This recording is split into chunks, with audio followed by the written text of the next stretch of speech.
네, 이번에 공유할 승소 사례는 우리 의뢰인분이 다른 형제에 비해 12억 원을 더 상속받은 사안입니다. 보통 다른 형제들과 n분의 1 똑같이 받는다고 하는데 우리 의뢰인분은 어떻게 12억 원을 더 받을 수 있었을까요?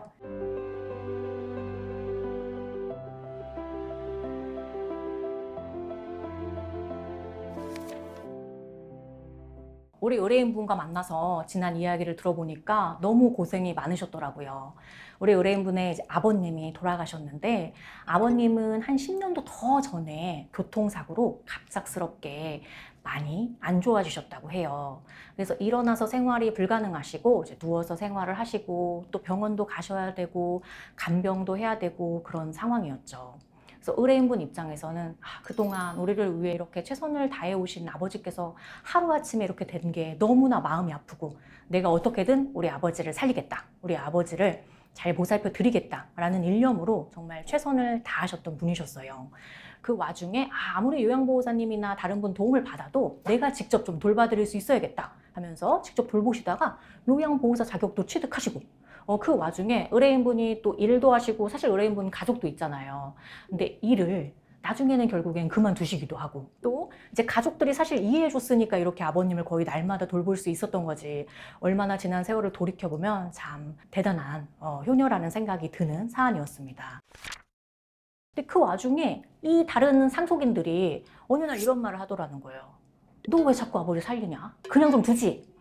그동안 아버지한테 그렇게 살뜰히 키웠던 자식이 할 말인가? 이런 생각이 들고 너 왜 그러냐? 오빠 그럴 수 있어? 라고 하면 네가 뭐 아버지 뭐 돼? 이러면서 막 분쟁만 일어나는 거예요. 저 그 형제들이 아버지 돌보는 건 기대도 안 하지만 그냥 오지는 않았으면 좋겠다. 이런 생각으로 혼자서 이제 묵묵히 또 돌봐드리고요. 또 어머니도 계셨지만 어머니도 좀 건강이 그렇게 좋지는 않으셔서 우리 의뢰인분이 이제 주로 아버님을 돌봐드렸던 사안입니다.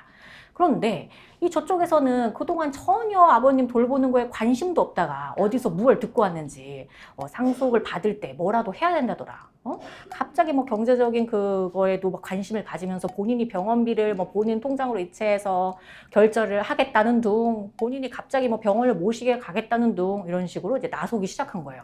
근데 그때가 공교롭게도 좀 하필 코로나 때였던 거예요. 근데 정말 정성을 다하고 위기 시에도 대응을 잘해야 되는데 병원 못 가고 이랬을 때잖아요. 코로나 했을 때. 근데 굳이 저쪽에서 나서면서 그 와중에 결국엔 아버님이 이제 돌아가시게 되었던 사안입니다.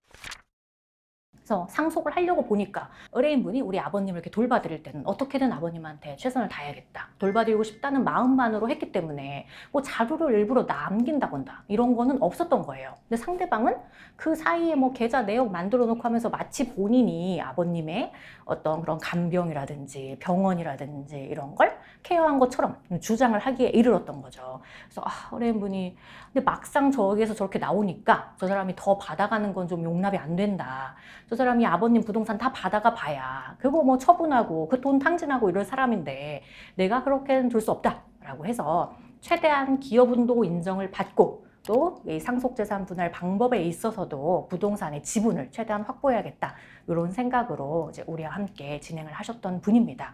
그래서 의뢰인분이 우려했던 게 내가 뭐 아버님 재산 형성할 때 뭐 몇 억을 거기에 넣은 것도 아니고 돈으로 직접 기여했다기보다는 옆에서 항상 돌봐드리고 간병을 했던 건데 이런 거는 크게 중요하게 보지 않는다더라 또 이런 말씀을 이제 들으셨더라고요. 그래서 어떻게든 이걸 주장해 봐야 될까 이렇게 생각을 하셨던 건데요.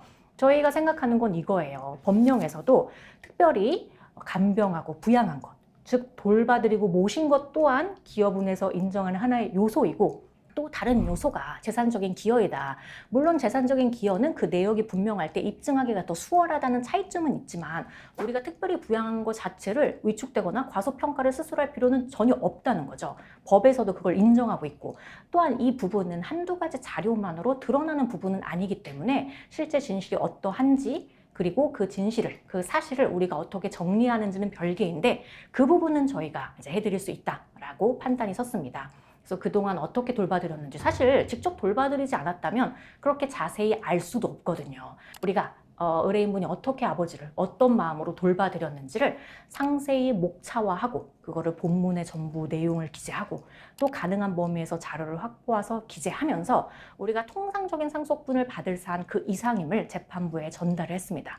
상대방들은 뭐 계속 이제 본인이 더 기여했다 뭐 이런 주장을 하기에 이르렀지만 결론적으로 재판부에서는 우리의 서면상 주장을 받아들여서 이 사안에서는 기여분을 20% 인정을 하였고요.